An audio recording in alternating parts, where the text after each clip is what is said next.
Good morning students, welcome to my channel deep learners. तो आज हम कंटिन्यू करने वाले हैं हमारे क्लास 8 का साइंस चैप्टर हीट। तो पिछली वीडियो में हमने डिस्कस किया था कि हीट क्या होती है, फिर टेम्परेचर क्या होता है और हीट किन किन मोड से ट्रांसफर होती है, जैसे conduction, convection and radiation.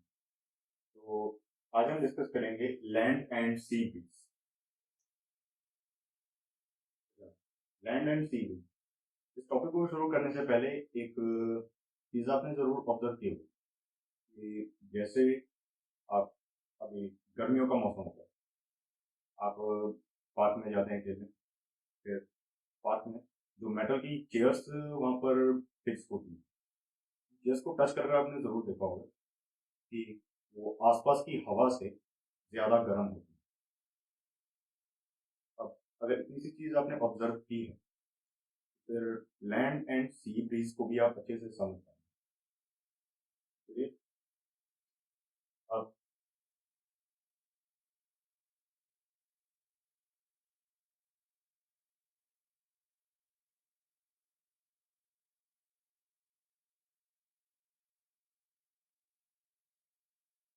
During day time दिन क्या, फॉर एग्जाम्पल ये लैंड है, ये सी। अब डे टाइम, जिस दिन तेज धूप लगी होती है कोस्टल एरियाज पर, अगर आप में से किसी को कोस्टल एरिया का मीनिंग नहीं मालूम है तो क्लियर कर देते हैं। कोस्टल एरिया जैसे आप बीच एरिया समझते हैं ना, बस उसी चीज को दूसरी भाषा में या उसकी जनरल टर्म्स में किसी को कोस्टल एरिया कहते हैं। वो जगह जहां पर लैंड और सी मिल रहे हैं, वो होता है coastal area. Okay, now during the day time, दिन के टाइम पर सन से जो रेडिएशन की फॉर्म में हीट आती है लैंड पर या अर्थ के सरफेस पर, वो अर्थ का सरफेस एब्जॉर्ब करता है उसकी। लैंड भी एब्जॉर्ब करेगा, सी भी एब्जॉर्ब करेगा। अब दूसरे एरिया पर जो सी और लैंड है, दोनों का टेम्परेचर सेम नहीं होता। धूप की वजह से सी का टेम्परेचर तो बढ़ेगा, लैंड का भी बढ़ेगा, पर लैंड का टेम्परेचर ज्यादा बढ़ेगा। तो उसकी वजह क्या है? लैंड का टेम्परेचर ज्यादा क्यों बढ़ेगा सी? क्योंकि सी लिक्विड एंड लैंड जो है ये एक सॉलिड। क्या सॉलिड लिक्विड या कैसे? तो समझिए, अगर आपने पिछला वीडियो देखा हो तो उसमें मैंने solid, liquid and gas in तीनों के पार्टिकल स्ट्रक्चर बनाकर आपको दिखाया। सॉलिड सॉलिड के स्ट्रक्चर में जो सॉलिड के पार्टिकल्स हैं वो आपस में क्लोजली पैक्ड होते हैं, यानी उनके बीच में जो डिस्टेंस है पार्टिकल्स के बीच में वो बहुत कम होता है, लगभग ना के बराबर। बट लिक्विड में पार्टिकल्स के बीच में थोड़ा थोड़ा डिस्टेंस होता है। इसकी वजह से ये पार्टिकल्स थोड़े थोड़े फ्री होते हैं, जबकि ये रिस्ट्रिक्टेड होते हैं। अब फ्री पार्टिकल्स है, इनमें डिस्टेंस है, कुछ डिस्टेंस, बट सॉलिड में ना के बराबर। तो अगर हीट एब्जॉर्ब करेंगे ही, तो फिर इनके बीच में डिस्टेंस कम से कम होने के कारण सॉलिड पार्टिकल्स में हीट जल्दी ट्रेवल कर पाएगी। और लिक्विड में पार्टिकल्स के बीच में थोड़ा डिस्टेंस है, इसलिए हीट को टाइम लगेगा पूरा लिक्विड पार करने में। लगा लीजिए, सॉलिड के जरिए अगर आप हीट ट्रांसफर करते हैं तो हो सकता है for given length and cross, for given length, कि अगर आपके पास सेम लेंथ है सॉलिड की और सेम लेंथ है लिक्विड की, तो फिर हो सकता है एक ही सेकंड में हीट ट्रांसफर हो जाए पूरी। बट लिक्विड में हो सकता है कि ये 10 सेकंड से भी ज्यादा टाइम ले, मटेरियल टू मटेरियल वेरी करता है। तो coming to the topic, sea and land. अब लैंड का टेम्परेचर बढ़ेगा तो इसके कांटेक्ट में जो इसके ऊपर एयर है उसका टेम्परेचर भी बढ़ेगा, कंडक्शन की वजह। जो ऊपर की एयर है अब उसका टेम्परेचर बढ़ेगा तो एयर राइज हो ऊपर को जाएगी। जब एयर ऊपर को जाएगी तो एयर की वजह से पहले यहाँ पर प्रेशर आएगा, पर एयर चली गई, प्रेशर भी साथ ही चला गया, तो यहाँ पर प्रेशर कम हो जाएगा और ये कहलाएगा एक लो प्रेशर रीजन। एक ऐसा रीजन, एक ऐसी जगह जहां पर प्रेशर कम, तो होगा क्या, जो सी के ऊपर अब हवा है, क्योंकि सी अभी उतना गर्म नहीं हुआ, इसलिए यहाँ की हवा उतनी गर्म नहीं होगी, तो ये राइज नहीं करेगी, ठंडी हवा होगी। वो ठंडी हवा अब प्रेशर डिफरेंस की वजह से, जहाँ सी पर जो हवा है वो है अब, इसलिए वहां पर प्रेशर है, बट लैंड की हवा जो है वो उड़ चुकी है, इसलिए वहां पर प्रेशर नहीं।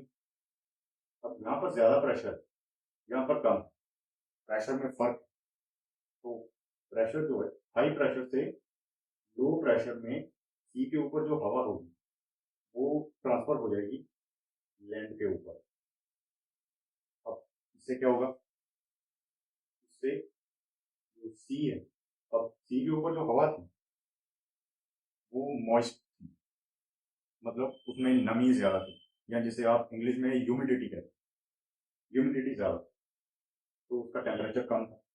वो हवा यहाँ लैंड पर आ गई, तो लैंड का टेम्परेचर जो है वो भी, लैंड के ऊपर जो हवा है उसका टेम्परेचर भी सेम इतना ही हो गया, क्योंकि यही वाली हवा तो आ गई। तो इसकी वजह से लैंड के ऊपर जो टेम्परेचर में महसूस होगा वो कम है। तो अब ये प्रोसेस जिससे सी से लैंड पर हवा प्रेशर डिफरेंस की वजह से एयर ट्रेवल करती है, उसी को हम कहते हैं सी ब्रीज। एंड अब इसी का उल्टा होता है लैंड ब्रीज। सी ब्रीज यानी अगर प्रॉपर डेफिनेशन आपको बताएं तो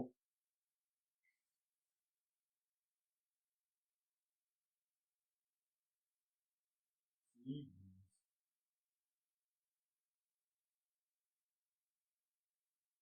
फेनोमेनन, फेनोमेनन का मीनिंग अगर किसी को नहीं मालूम है तो मैं क्लियर कर देता हूँ।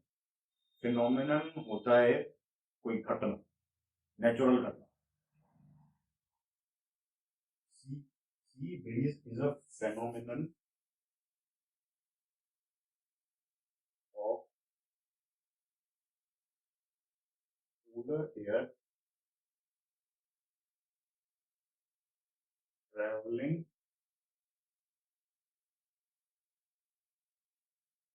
from cooler air traveling from sea to land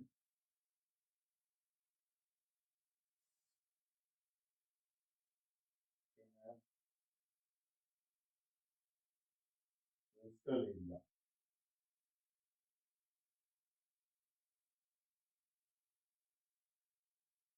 due to low pressure at land। Sea breeze एक ऐसी नेचुरल घटना है जिस जिसकी वजह से जो ठंडी हवा समुद्र के ऊपर है वो जमीन वो जमीन की तरफ ट्रेवल करना शुरू होती है, क्योंकि ड्यू ड्यू टू क्योंकि जो लैंड पर प्रेशर है वो अब लो हो गया, क्योंकि जो एयर थी यहाँ पर वो हॉट एयर बनकर ऊपर राइज कर गया, लो प्रेशर क्रिएट हुआ। इसी की वजह से सी पर जो एयर थी वो ट्रैवल करके लैंड कर। अब ये तो होता है डे टाइम, नाइट टाइम में बिल्कुल इसका उल्टा होता है। समझाते कैसे?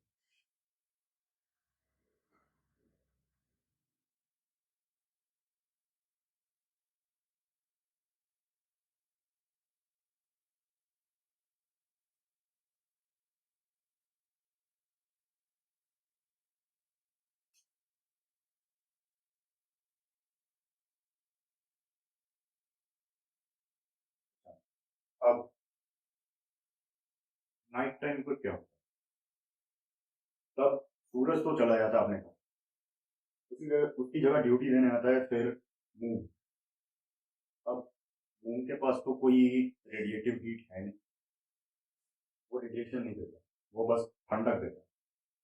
अब आपने ये सर्दियों में ऑब्जर्व किया होगा कि एक मेटल की चेयर जो है उसे टच करते हैं तो वो ज्यादा ठंडी लगती है कंपैरेटिवली, अगर हम बात करें एयर की। एयर से, आसपास की हवा से ज्यादा ठंडी वो चेयर होगी। यही सेम चीज होती है नाइट टाइम पर कोस्टल एरिया। तब क्या होता है, मून की ठंडक की वजह से अब वो कूलिंग जो है उसकी वजह से सी भी ठंडा होता है, लैंड भी ठंडा होता है, बट लैंड जल्दी ठंडा हो जाता है सी।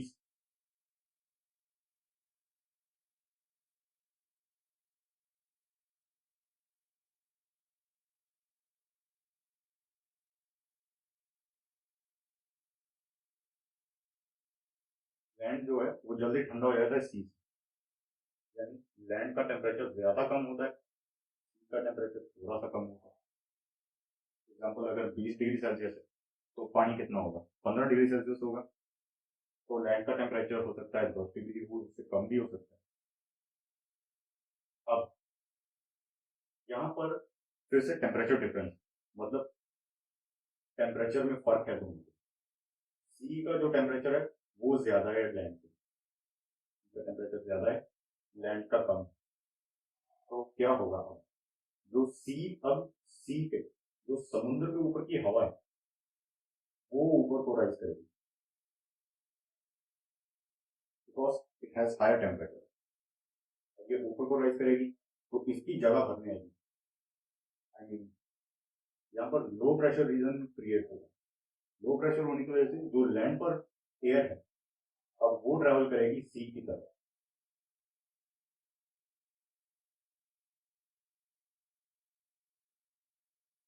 इतनी बात आपको समझ आई। अच्छा, अब एक इंटरेस्टिंग बात आपको बताऊं, जो मछली पकड़ने वाले मछुआरे, वो सी ब्रीज और लैंड ब्रीज का इस्तेमाल करते हैं। अच्छा, ये तो हो गया लैंड ब्रीज की। अब जो डेफिनेशन पहले आपको लिखवाई बिल्कुल उसका उल्टा है, बट नाइट टाइम पर हो, इतना आप याद रखें। अब ये हो गया लैंड ब्रीज, वो था सी ब्रीज। अब क्या होता है, जब जैसे सुबह के 4 बजे, सुबह के 5 बजे, जब मतलब अभी सूरज नहीं निकला, बस थोड़ी देर में निकलने वाला, तब क्या होता है, जो मछली पकड़ने वाले हैं, वो पहले तो ये इस्तेमाल करेंगे लैंड ब्रीज। क्या होगा, वो अपनी बोट पानी में तैरा देंगे, फिर वो, अब लैंड ब्रीज की वजह से, क्योंकि अब एयर जो है वो लैंड से सी की तरफ जाएगी, तो इनकी बोट जो है वो भी इस हवा के चलते आगे को जाएगी। तो ये और दूर जाकर मछलियां पकड़ लेंगे, वहां से मछलियां पकड़ लेंगे। अब उतनी देर में दिन हो, अब सूरज आता है। जब सूरज आता है, सन,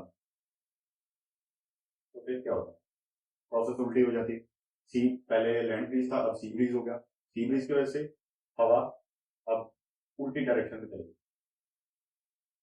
अब सी टू लैंड चलेगी, क्योंकि अब लैंड का टेम्परेचर ज्यादा हो गया, सी का टेम्परेचर कम हो गया। अब हवा जब यहाँ को चलेगी तो इनकी बोट को भी थोड़ा सपोर्ट मिल जाएगा इस हवा की वजह से, जिसकी वजह से वो अब अपने डॉक यार्ड पर वापस आ सकती है।